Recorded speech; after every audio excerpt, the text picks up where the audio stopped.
Hello everyone, നമ്മൾ നേവിയുടെ MR video ചെയ്തിട്ടുണ്ടായിരുന്നു. ഇത് SSR വീഡിയോ ആണ്. MR എന്താണ്, SSR എന്താണെന്നൊക്കെ നമ്മൾ പറഞ്ഞിട്ടുണ്ടായിരുന്നു.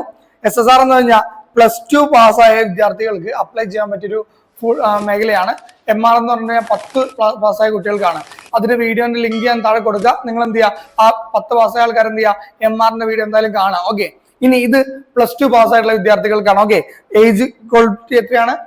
17 വയസ്സ് തൊട്ടിട്ട് 21 വയസ്സ് വരെയാണ് നിങ്ങൾക്ക് അപ്ലൈ ചെയ്യാൻ പറ്റിയുള്ള ഏജ്. മൊത്തം ഡീറ്റെയിൽസ്, ഈ എക്സാമിന് നിങ്ങൾ പഠിക്കുന്ന സിലബസ്, അതുപോലെ തന്നെ അപ്ലിക്കേഷൻ പ്രോസസ്, സ്റ്റഡി പ്ലാന് മൊത്തം നമ്മളിവിടെ ഡീറ്റെയിൽ ആയിട്ട് നിങ്ങൾക്ക് പറഞ്ഞു തരും. അത് നിങ്ങൾ എന്ത് ചെയ്യുക, വ്യക്തമായിട്ട് വീഡിയോസ് കാണുക. എൻറ്റയർ സിലബസ്, മൈന്യൂട്ട് കാര്യങ്ങൾ വരെ സിലബസിൽ വരുന്ന കാര്യങ്ങൾ ഞാൻ അവസാനം പറയുന്നുണ്ട്. അതുകൊണ്ട് വീഡിയോ ദയവായി സ്കിപ്പ് ചെയ്യാൻ നിൽക്കരുത്. ഇനി നോക്കടാ, നേവിയുടെ SSR എന്താണ്, എങ്ങനെയാണ് അപ്ലൈ ചെയ്യേണ്ടത്, അതുപോലെ അതിനെന്താണ് പഠിക്കേണ്ടതെന്നൊക്കെയാണ് ഈ വീഡിയോയിൽ നമ്മൾ കൂടുതലായിട്ട് പറയുന്നത്. അതുപോലെ തന്നെ നമ്മൾ ക്രാഷ് കോഴ്സുകൾ കൊടുക്കുന്നുണ്ട്.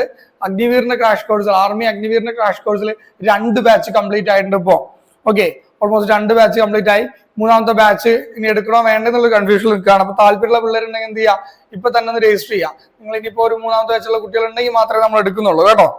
അപ്പോ ബാക്കി ഇതിന്റെ ലാസ്റ്റ് ഡേറ്റ് എന്ന് പറയുന്നത് എന്താണ്, 10-ാം തീയതിയാണ്. ഏപ്രിൽ 10 മാർച്ച് 29 മുതൽ ഏപ്രിൽ 10 വരെയാണ് ഇതിന്റെ ഡേറ്റ് വരുന്നത്. ഓക്കെ, അതായത് ഇന്ന് തൊട്ടിട്ട് നിങ്ങൾക്ക് എന്ത് ചെയ്യാൻ പറ്റും, ഇതിന് അപ്ലൈ ചെയ്യാൻ പറ്റുന്നതാണ്. അതുകൊണ്ടാണ് ഈ വീഡിയോ ഇപ്പൊ തന്നെ അപ്ലോഡ് ചെയ്ത് തരുന്നത്. നിങ്ങൾ എന്ത് ചെയ്യുക, ഇത് കണ്ട ഉടനെ പോയിട്ട് അപ്ലൈ ചെയ്യാൻ നോക്കുക കേട്ടോ. 12th പാസ്സാണ് ചോദിക്കുന്നത്. വീണ്ടും പറയാം, നിങ്ങൾ എന്ത് ചെയ്താൽ മതി, +2 പാസ്സായാൽ മാത്രം മതി. ഓക്കെ, അതിന് വരുന്ന ക്രൈറ്റീരിയയും കാര്യങ്ങൾ നമുക്ക് നോക്കാം. അത് നിങ്ങൾ ഇമ്പോർട്ടന്റ് ഡേറ്റുകൾ നോക്കണം. ഓൺലൈൻ അപ്ലിക്കേഷൻ സ്റ്റാർട്ട് ചെയ്യുന്നത് എങ്ങനെയാ, 29 മാർച്ച് 2025 ഇങ്ങോട്ട് സ്റ്റാർട്ട് ചെയ്യും, പോയി അപ്ലൈ ചെയ്യാൻ മാക്സിമം കേട്ടോ. അതേപോലെ അവസാനിക്കുന്ന ഏപ്രിൽ 10 വൈകുന്നേരം 5 മണിക്കാണ് കേട്ടോ. ഇനി പേയ്മെന്റ് നിങ്ങൾ ഏപ്രിൽ 10 എടുക്കണം. MR പോലെ സെയിം ആണ്, വേറെ മാറ്റമൊന്നുമില്ല. പിന്നെ എക്സാം ഡേറ്റ് മെയ് 25 2025 കേട്ടോ. അതായത് മെയ് പകുതിക്ക് ശേഷം നിങ്ങൾക്ക് എന്ത് ചെയ്യാം, എപ്പോൾ വേണമെങ്കിലും എക്സ്പെക്ട് ചെയ്യാം. Result will be upload here soon. Result അവിടെ അപ്ലോഡ് ചെയ്യുന്നതാണ്. അതുപോലെ തന്നെ ഇന്ത്യൻ നേവിയുടെ ഒഫീഷ്യൽ വെബ്സൈറ്റിൽ കയറി നിങ്ങൾ എന്തെങ്കിലും അപ്ലൈ ചെയ്യണം. കറക്ഷൻ വിൻഡോ വരുന്നത് 14-നും 16-നും. അതായത് ഈ മാസം ഈ എക്സാം അപ്ലൈ കഴിയുന്ന ഏപ്രിൽ 14-നും 16-നും ഉള്ളിൽ എന്തുണ്ടാവും, കറക്ഷൻ വിൻഡോ ഓപ്പൺ ആവുന്നതാണ്. നിങ്ങൾ അപ്ലൈ ചെയ്ത സമയത്ത് പേരിൽ വല്ല തെറ്റോ അതുപോലെ തന്നെ ബാക്കി കാര്യങ്ങളൊക്കെ വരുന്നുണ്ടെങ്കിൽ ഈ കറക്ഷൻ വിൻഡോയിൽ നിങ്ങൾക്ക് അത് കറക്റ്റ് ചെയ്യാവുന്നതാണ്. അപ്ലിക്കേഷൻ ഫീ 550 രൂപയാണ് വരുന്നത്. അത് SC/ST കാറ്റഗറിക്ക് പ്രാവശ്യം ഒരു മാറ്റമൊന്നുമില്ല, 550 തന്നെയാണ്. ഇതൊക്കെ MR പോലെ തന്നെയാണ് വരുന്നത് കേട്ടോ. അടുത്ത് നോക്കണം, ഏജ് ലിമിറ്റ് 02-2025 ബാച്ചിന് വരുന്നത്. നമുക്കറിയാം 2025 എന്ത് വന്നിട്ടില്ല, 02 ബാച്ച് വന്നിട്ടില്ല. അപ്പൊ ആ ബാച്ചിന് വരുന്നത് സെപ്റ്റംബർ 1, 2004 മുതൽ ഫെബ്രുവരി 29, 2008 വരെയാണ്. ഇതിനുള്ളിൽ ജനിച്ച ആൾക്കാർക്ക് കാണാൻ പറ്റുക. ഇനി 01-2026 ഫസ്റ്റ് ബാച്ചിന് അപ്ലിക്കേഷൻ ഇവിടെ വന്നിട്ടുണ്ട്. ഓക്കെ, അവർക്ക് വരുന്നത് born between February 1, 2005 July 2 to July 31, 2008. അതായത് ഫെബ്രുവരി 1, 2005 മുതൽ ജൂലൈ 31, 2008 വരെയുള്ള ആൾക്കാർക്ക് എന്ത് ചെയ്യാവുന്നതാണ്, 01/2026 അപ്ലൈ ചെയ്യാവുന്നതാണ്. ഈ 02/2026 ഉണ്ട്. Born between July 1, 2005 and December 31, 2008. അതായത് 2005 ജൂലൈ 1 മുതൽ 2008 ഡിസംബർ 31 വരെയുള്ള ആൾക്കാർക്ക് ഇവിടെ അപ്ലൈ ചെയ്യാം. ഈ ബാച്ച് അപ്ലൈ ചെയ്യാവുന്ന 02/2026 അപ്ലൈ ചെയ്യാവുന്നതാണ്. ഞാൻ അടുത്ത് നോക്കടാ, എഡ്യൂക്കേഷൻ ക്വാളിഫിക്കേഷൻ നോക്കടാ. ഇവിടെ എഡ്യൂക്കേഷൻ ക്വാളിഫിക്കേഷൻ വരുന്നത് +2 വിത്ത് mathematics, physics from a recognised board with at least 50% aggregate. 50% മാർക്കോട് കൂടി നിങ്ങൾ എന്ത് പാസ്സാവണം, 10ാം ക്ലാസ്സോ അല്ലെങ്കിൽ +2 പാസ്സായിട്ടുണ്ടാവണം. അതും നിങ്ങൾ മാത്സും ഫിസിക്സും അവിടെ പഠിച്ചിട്ടുണ്ടാവണം. ഓർ 3 ഇയർ എഞ്ചിനീയറിംഗ് ഡിപ്ലോമ, മെക്കാനിക്കലോ ഇലക്ട്രിക്കലോ ഓട്ടോമൊബൈലോ കമ്പ്യൂട്ടർ സയൻസോ ഇൻസ്ട്രുമെന്റേഷനോ IT ഏതിലെങ്കിലും 3 വർഷത്തെ ഡിപ്ലോമ ഉണ്ടാവണം. Okay, 2 year vocational course with physics and mathematics from a recognised board with 50% aggregate. അല്ലെങ്കിൽ വൊക്കേഷണൽ ഹയർ സെക്കൻഡറി പഠിച്ച ആൾക്കാർ, VHSC ഒക്കെ പഠിച്ച ആൾക്കാർക്കും 50% മാത്തമാറ്റിക്സും ഫിസിക്സും നിങ്ങൾ പഠിച്ചിട്ടുണ്ടെങ്കിൽ 50% മാർക്ക് ഉണ്ടെന്നുണ്ടെങ്കിൽ നിങ്ങൾക്ക് അപ്ലൈ ചെയ്യാവുന്നതാണ്. ഈ 3 കാറ്റഗറിക്കാണ് SSRന് അപ്ലൈ ചെയ്യാൻ പറ്റുക. അതായത് അതർ ദാൻ സയൻസ് സ്ട്രീം ഇല്ല മക്കളെ. കെമിസ്ട്രിയോ ഫിസിക്സും മാത്സും ഒക്കെ എന്തായാലും പഠിച്ചിട്ടുണ്ടാവണം. അപ്പോൾ അതർ ദാൻ സയൻസ് ഇല്ല, സയൻസ് പഠിച്ച ആൾക്കാർക്ക് മാത്രമേ എന്ത് ചെയ്യാൻ പറ്റുള്ളൂ, ഇതിന് അപ്ലൈ ചെയ്യാൻ പറ്റുള്ളൂ.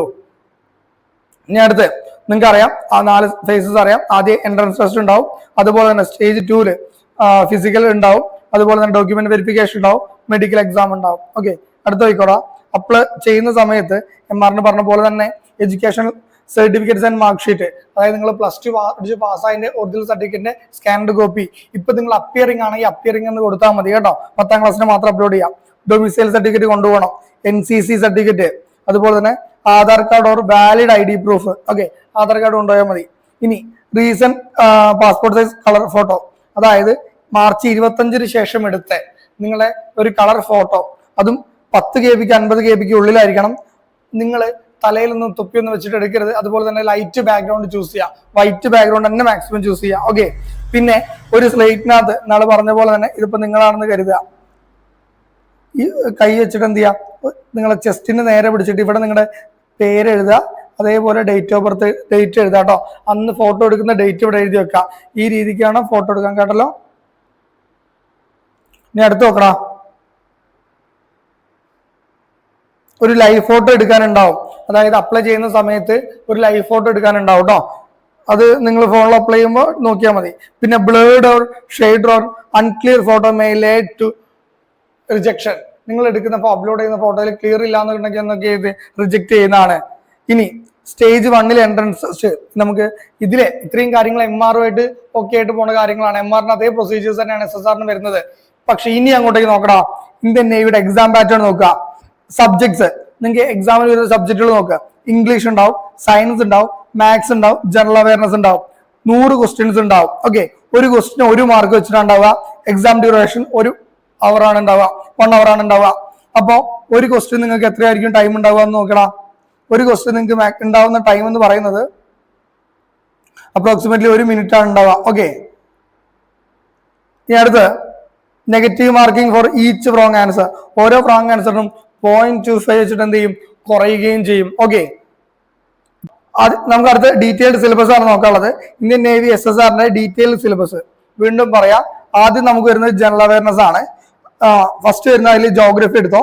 ജനറൽ അവയർനെസ്സിൽ ജോഗ്രഫി എടുക്കുക. സോയിൽ ടൈപ്പുകൾ, types of soils in India, soil erosion, soil conversion. പിന്നെ rivers, major rivers of India and their tributaries, important dams. അതായത് നിങ്ങൾ പഠിക്കേണ്ട ഇമ്പോർട്ടന്റ് കാര്യങ്ങൾ ഞാൻ വളരെ ഡീറ്റെയിൽ ആയിട്ട് ഇവിടെ തന്നിട്ടുണ്ട്, സ്കിപ്പ് ചെയ്യരുത്. അടുത്ത് നോക്കടാ, mountains, major mountains ranges in India and the world, ports and harbours, major sea ports, inland ports and harbours of India. പിന്നെ റീസണിങ് എബിലിറ്റിയിൽ സ്പേഷ്യൽ റീസണിങ്, ഡയറക്ഷൻ, സെൻസ്, അതുപോലെ തന്നെ mirror images, paper folding, numerical റീസണിംഗില് number series, arithmetic puzzles, associative ability, analogies, odd one out, pattern recognition തുടങ്ങിയവ. Sequences, alphabetical and numerical sequences. Spelling, commonly misspelled words, correct spellings. Coding and decoding, letter and number coding, simple based problems. അടുത്ത important and national banks of India. Heritage, UNESCO world heritage sites in India, dance and arts, classical and folk dances, famous painting and artist. ഇനി ഹിസ്റ്ററിയില് ancient, medieval and modern Indian history, അത് detail ആയിട്ട് നമ്മൾ പഠിപ്പിച്ചു തരും, ഒരു പേടിയും വേണ്ട.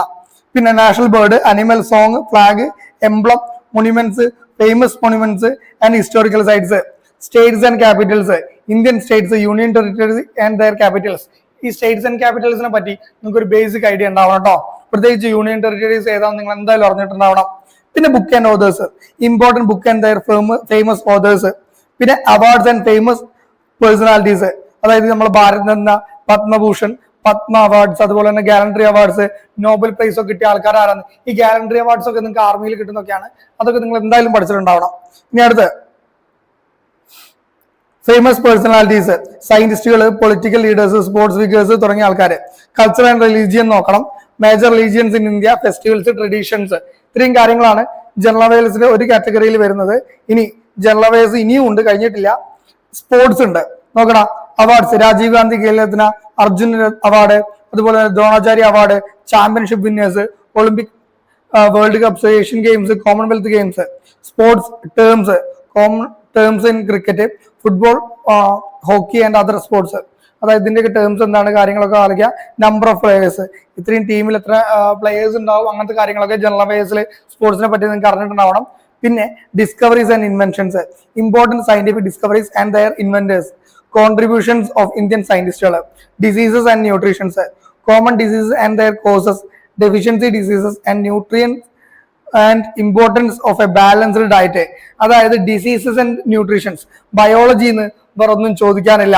കുറച്ച് ഡിസീസുകളെ പറ്റിയിട്ടും ന്യൂട്രീഷൻസുകളെ പറ്റിയിട്ടൊക്കെയാണ്. നിങ്ങൾ കേട്ടിട്ടുണ്ടാവും പണ്ട് കടലിൽ യാത്ര ചെയ്ത, പണ്ടത്തെ കാലങ്ങളിൽ കടലിൽ യാത്ര ചെയ്ത ആൾക്കാർക്കൊക്കെ വൈറ്റമിൻ സി ഡെഫിഷ്യൻസി ഡിസീസുകളൊക്കെ ഉണ്ടായിരുന്നു. കാരണം അന്ന് കോൾഡ് സ്റ്റോറേജുകളൊന്നും ഇല്ലാത്ത കാലഘട്ടങ്ങളിൽ ഇവർ ദൂരെയായിട്ട് വോയേജസ് ഒക്കെയാണ് നടത്തുകയാണ്. ആ സമയത്ത് ഇവർക്ക് ഭക്ഷണം, ഇവർ സീ ഫുഡ് തന്നെയാണ് കയറ്റം, മീനൊക്കെ പിടിച്ച് തിന്നും കടലിൽ നിന്ന്. അല്ലാവർക്ക് പ്രത്യേകിച്ച് ഫുഡും കാര്യങ്ങളൊന്നും ഉണ്ടാവില്ല, കാരണം കൊണ്ടുപോകുന്ന ഫുഡുകളൊക്കെ കേടായി പോകില്ലേ. അപ്പൊ ഇവർക്ക് വൈറ്റമിൻ സിയുടെ ഡെഫിഷ്യൻസി ഡിസീസുകളൊക്കെ ഉണ്ടായിരുന്നു. ഓക്കെ, അത്രയും കാര്യങ്ങളൊക്കെ ഒന്ന് ഓർത്ത് വെക്കാം. ഇനി current affairs, national and international ന്യൂസുകൾ നിങ്ങൾ നോക്കിയിട്ടുണ്ടാവണം. Government policies and summits and agreements നിങ്ങൾ നോക്കിയിട്ടുണ്ടാവണം. ലാംഗ്വേജസ് നോക്കടാ, ക്യാപിറ്റൽ ആൻഡ് കറൻസീസ് ആണ്. Official language of Indian states and countries their capitals and currencies. പിന്നെ 12ാമത്തെ common names, full forms and abbreviations. Important full forms ISRO, DRDO, നാസയുടെ full ഫോമുകൾ നിങ്ങൾ പഠിച്ചിട്ടുണ്ടാവണം. Common abbreviations used in defence, science and technology. അതായത് common ആയിട്ട് use ചെയ്യുന്ന abbreviations സയൻസിലും ഡിഫൻസിലും എല്ലാം നിങ്ങൾ അറിഞ്ഞിട്ടുണ്ടാവണം. Defence wars and neighbours. Indian army, navy, air force ranks, commands and equipment, major military exercises, India's powers and battles. 1971 വാർസിനെ പറ്റിയൊക്കെ നിങ്ങൾക്ക് വ്യക്തമായ ധാരണകൾ ഉണ്ടാവണം. India's neighbouring countries and international relations, ഇതിനെ പറ്റിയൊക്കെ നിങ്ങൾക്ക് എന്ത് ചെയ്യണം? ഇത്രയാണ് ജനറൽ നോളജിന്റെ ടോപ്പിക്കുകൾ വരുന്നത്. ഓക്കെ, ഇനി അടുത്ത നമുക്ക് ഇംഗ്ലീഷിന്റെ സിലബസ് നോക്കാം. എടാ, ഇംഗ്ലീഷ് സിലബസ് കോംപ്രഹെൻഷൻ, അതായത് കോംപ്രഹെൻഷനിൽ വരുന്നത് റീഡിംഗ് പാസേജസ് വിത്ത് ക്വസ്റ്റ്യൻസ്, അതുപോലെ തന്നെ understanding the main idea and details, interference based questions, അതുപോലെ തന്നെ synonyms, antonyms and contextual meanings ആണ്. ഇനി പ്രിപ്പോസിഷൻ ആൻഡ് കോമ്പൗണ്ട് പ്രിപ്പോസിഷൻ നോക്കണം. Types of preposition, time, place, manner etcetera. Use of compound prepositions because of, according to, അതായത് in spite of, example എന്ന് പറയില്ലേ, in spite of, because, according to ഒക്കെ ചേർത്തിട്ടുള്ള prepositions നിങ്ങൾ ഉണ്ടാക്കാൻ പഠിക്കണം. പ്രിപ്പോഷണൽ ഫ്രേസുകൾ നിങ്ങൾക്ക് അറിഞ്ഞിട്ടുണ്ടാവണം. സെന്റൻസ് കറക്ഷൻ നോക്ക്, identifying and correcting grammatical errors, improving sentence structures. Okay, ഇനി voice, active or passive voice നിങ്ങൾ കേട്ടിട്ടുണ്ടാവും. പിന്നെ ഡയറക്റ്റ് ഓർ ആൻഡ് ഇൻഡയറക്റ്റ് സ്പീച്ചുകൾ നോക്കാം. ഇത്രയാണ് ഇംഗ്ലീഷിൽ വരുന്നത്. ഇനി അടുത്ത കുറച്ചും കൂടി ഉണ്ട്. വേർബ്സ് ആൻഡ് ടെൻസസ് ഉണ്ടാവും, അതിന്റെ കുറച്ച് ടൈപ്പുകൾ ഉണ്ടാവും. ടൈപ്സ് ഓഫ് വേർബ്സ് ഉണ്ടാവും. Action verb, linking, auxiliary verbs ഒക്കെ നിങ്ങൾ കേട്ടിട്ടുണ്ടാവും, അതിനെപ്പറ്റി അറിയണം. പിന്നെ പങ്ക്ച്വേഷൻ ഉണ്ടാവും. അതുപോലെ തന്നെ substituting phrasal verbs for expressions ഉണ്ടാവും. അതുപോലെ തന്നെ സിനോണിംസ് ആൻഡ് ആനോണിംസ് ഉണ്ടാവും. മീനിങ് ഓഫ് ഡിഫിക്കൽട്ട് വേർഡ്സ് ഉണ്ടാവും. അബ്ജക്റ്റീവ്സ് ഉണ്ടാവും. അതുപോലെ ഡിറ്റർമൈനേഴ്സ് ഉണ്ടാവും. പിന്നെ പ്രൊനൗൺസ് ഉണ്ടാവും. ഇത്രയും കാര്യങ്ങളാണ് അവിടെ ഇംഗ്ലീഷിൽ വരുന്നത്. ഇനി അടുത്ത് നോക്കണം, നമുക്ക് SSRന്റെ സയൻസ് സിലബസ് നോക്കാം. സയൻസിൽ മെയിൻലി നിങ്ങൾക്ക് വരുന്ന ഫിസിക്സ് ആണ്, അത് ഓർമ്മ ഉണ്ടാവണം. ആദ്യം വരുന്നത് ഫിസിക്കൽ വേൾഡ് ആൻഡ് മെഷർമെന്റ് ആണ്. രണ്ടാമത് കൈനമാറ്റിക്സ് ആണ്. മൂന്നാമത് ലോസ് ഓഫ് മോഷൻ ആണ്. നാലാമത് വർക്ക് എനർജി ആൻഡ് പവർ ആണ്. പിന്നെ system of particles and rigid body ഉണ്ട്. പിന്നെ ഗ്രാവിറ്റേഷൻ ഉണ്ടാവും. Mechanics of solids and fluids ഉണ്ടാവും. ഹീറ്റ് ആൻഡ് തെർമോഡൈനാമിക്സ് ഉണ്ടാവും. ഓസിലേഷൻ ആൻഡ് വേവ്സ് ഉണ്ടാവും. കറണ്ട്, ഇലക്ട്രിസിറ്റി ഉണ്ടാവും. ഓക്കെ, ഇനി മാത്തമാറ്റിക്സിൽ നിങ്ങൾ നോക്കുക. Relation and functions, logarithms, complex numbers, quadratic equations, sequences, trigonometry, system of rectangular, Cartesian system of rectangular coordinates ഉണ്ടാവും. അതുപോലെ തന്നെ സ്ട്രേറ്റ് ലൈൻസ് ഉണ്ടാവും. ഫാമിലി ഓഫ് സ്ട്രേറ്റ് ലൈൻസ് ഉണ്ടാവും. സർക്കിൾസ് ഉണ്ടാവും. വെക്ടേഴ്സ് ഉണ്ടാവും. കോണിക് സെക്ഷൻ ഉണ്ടാവും. പെർമ്യൂട്ടേഷൻ ആൻഡ് കോമ്പിനേഷൻസ് ഉണ്ടാവും. Exponential and logarithmic സീരീസുകൾ ഉണ്ടാവും. സെറ്റുകൾ ഉണ്ടാവും. സ്റ്റാറ്റിസ്റ്റിക്സ് ഉണ്ടാവും. Binomial theorem, 3 dimension geometry, probability, limits and continuity, അതുപോലെ തന്നെ differentiation, indefinite integral, definite integrals, matrices, application of derivatives. ഇത്രയും കാര്യങ്ങളാണ് മാത്സിൽ നിങ്ങൾക്ക് പഠിക്കാണ്ടാവുക. അതായത് കുറച്ച് കണ്ടന്റ്സ് ഉണ്ട്. 1.5 മാസം ടൈം ഉണ്ട്. മെയ് 15-നാണ് എന്ത് വരുന്നത്, നിങ്ങൾ എക്സാം സ്റ്റാർട്ട് ചെയ്യാം. മെയ് 15-ന് ശേഷം നമുക്കൊരു 45 ദിവസത്തെ, ഏപ്രിൽ 1 തൊട്ട് 45 ദിവസത്തെ ഒരു ടൈം പീരീഡ് എടുത്താൽ മതി. നമ്മൾ പ്രോപ്പർ ആയിട്ട് നിങ്ങൾക്ക് സിലബസ് സെറ്റ് ചെയ്ത് തരാം. എന്ത് ആവശ്യം ഉണ്ടെങ്കിലും നിങ്ങൾക്ക് എന്ത് ചെയ്യാം, നമ്മളെ നമ്പറിൽ കോൺടാക്ട് ചെയ്യാവുന്നതാണ്. ഓക്കെ, ഈ ഫിസിക്കൽ കാര്യങ്ങൾ നമുക്ക് നോക്കാം. നോക്കടാ, 1.6 കിലോമീറ്റർ റണ്ണിങ് ഉണ്ടാവും. ആൺകുട്ടികൾ 6 മിനിറ്റ് 30 സെക്കൻഡ് കൊണ്ട് ഓടിച്ച് കയറേണ്ടത്. പെൺകുട്ടിക്ക് 8 മിനിറ്റ് ഉണ്ടാവും. സ്ക്വാഡ്സ് ഉണ്ടാവും. 20 എണ്ണമാണ് ഉണ്ടാവുക. പെൺകുട്ടിക്ക് 15 എണ്ണം ഉണ്ടാവുക. പുഷപ്പ് ആൺകുട്ടിക്ക് 15 എണ്ണം, പെൺകുട്ടിക്ക് 10 എണ്ണം. ബെന്നി സിറ്റ്സ് 15 എണ്ണമാണ് ഉണ്ടാവുക. അതുപോലെ തന്നെ പെൺകുട്ടിക്ക് 10 എണ്ണം ഉണ്ടാവും. മിനിമം ആയിട്ട് 157, 157 തന്നെയാണ് കേട്ടോ.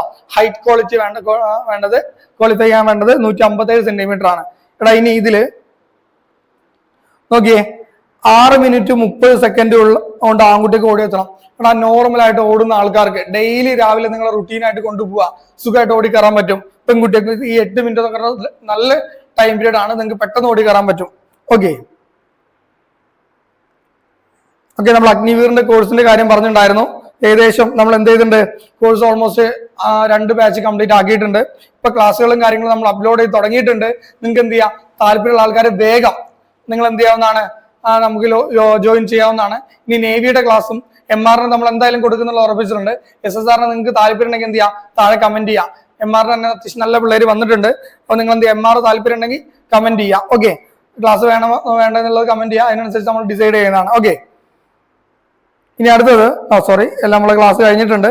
ഇത്രയും കാര്യങ്ങളാണ് എനിക്ക് നിങ്ങളോട് പറയാനുള്ളത്. അപ്പൊ നിങ്ങൾ എന്ത് ചെയ്യാം, ഇന്ന് തന്നെ ഇപ്പൊ തന്നെ പോയിട്ട് അപ്ലൈ ചെയ്യാം. എടാ നിങ്ങൾ ആദ്യം സയൻസ് പഠിച്ച പിള്ളേരുണ്ടെങ്കിൽ നിങ്ങൾ സയൻസ് പഠിച്ചിട്ട് നിങ്ങൾക്ക് ആകെയുള്ള ഉപകാരങ്ങൾ എന്ന് പറഞ്ഞു കഴിഞ്ഞാൽ ഇങ്ങനെ സയൻസ് മാത്രം പഠിച്ച പിള്ളേർക്ക് വിളിക്കാവുന്ന കുറച്ച് എക്സാംസ് ആണ്. അതുകൊണ്ട് എന്ത് ചെയ്യാം, എന്തായാലും പോയിട്ട് അപ്ലൈ ചെയ്യാം. ഇന്ന് തന്നെ പോയിട്ട് അപ്ലൈ ചെയ്യാൻ നോക്കുക മാക്സിമം. ഡൊമിസൈൽ ഇല്ലാത്ത ആൾക്കാരെ ഓൺലൈനിൽ അപ്ലൈ ചെയ്ത് കഴിഞ്ഞാൽ 2 ദിവസം കൊണ്ട് ഡൊമിസൈൽ കിട്ടും. എന്നിട്ട് ഉടനെ തന്നെ അപ്ലൈ ചെയ്യാം. തൊട്ടടുത്തുള്ള എക്സാം സെന്റേഴ്സും കാര്യങ്ങളൊക്കെ അപ്പൊ നിങ്ങൾക്ക് കിട്ടുന്നതാണ്. അപ്പോൾ എന്തെങ്കിലും സംശയങ്ങൾ എന്ത് ചെയ്യാം, കാണുന്ന നമ്പറിൽ വിളിക്കുക, അല്ലെങ്കിൽ നമ്മൾ ടെലഗ്രാം ഗ്രൂപ്പിന് ലിങ്ക് ഞാൻ താഴെ കൊടുക്കേണ്ട, അതിൽ ജോയിൻ ചെയ്യാം. എന്തെങ്കിലും ഉണ്ടെങ്കിൽ ചോദിക്കാം.